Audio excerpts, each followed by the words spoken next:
Alright, ladies and gentlemen, here it is, another video of the ones that they didn't make, but I did. We're going to take a look at 6 different Ric Flairs. I've remade 6 different Nature Boy Ric Flairs to better suit his actual look. And the first one is from 1986.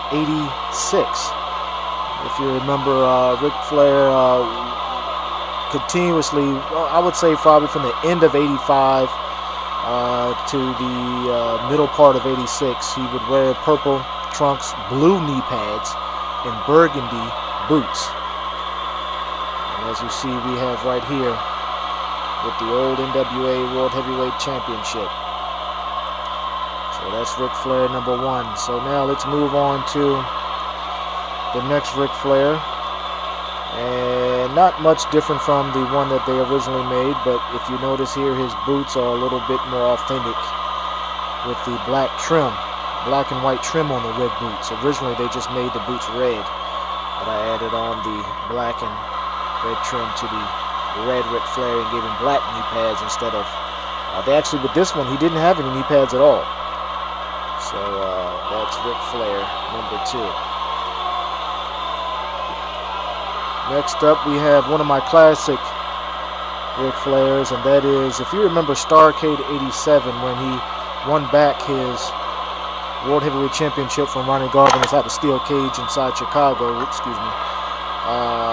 wore white trunks, blue knee pads, and white boots. Notice the gray on the top of the boot there. That was real detail from those boots that he wore. He also wore these same boots when he fought Sting at the first Clash of the Champions.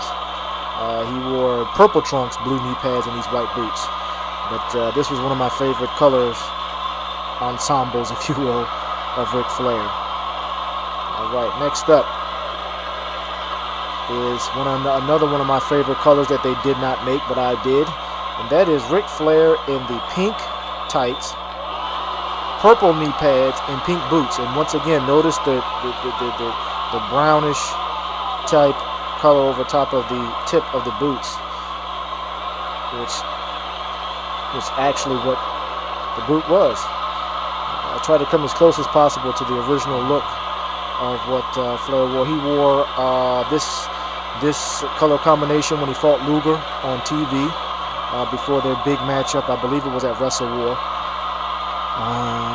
Wore this a few times, matter of fact. It was one of my favorite color combinations, but he traditionally wore pink tights, pink boots with blue knee pads. I actually ran out of blue knee pads, so next is let's see here, Ric Flair. We're jumping ahead now to the 90s when Flair would debut into the WWE, and he would debut, and he would actually debut against Jim the Anvil Neidhart, and he wore this color concept right here: green trunks, green knee pads, and black. He very rarely wore black with his green, but he did on a few occasions in the 80s. But he wore this when he fought Jim the Anvil Neidhart on All-American Wrestling and Wrestling Classics in the WWF. You see he had the white R and F for Ric Flair on the boots, green trunks, green knee pads, and black boots. Last but not least, this is one of my most favorite colors. He wore this on numerous occasions at Clashes of Champions, matter of fact. Yellow trunks, the black knee pads, and the yellow boots. He wore this when he fought Scott Steiner at the Clash of the Champions, Dixie Dynamite. He wore this same color when he tag teamed with Sting to fight the Colossal Kongs at the Clash of Champions. Goodness, he wore this numerous times. It's one of my favorite colors was the yellow and black of Ric Flair. And so we thank you for Mr. Miller, our ring announcer. Go back from the 80s. I think he was a great ring announcer. And here we have the multiple Ric Flairs. Hope you enjoyed.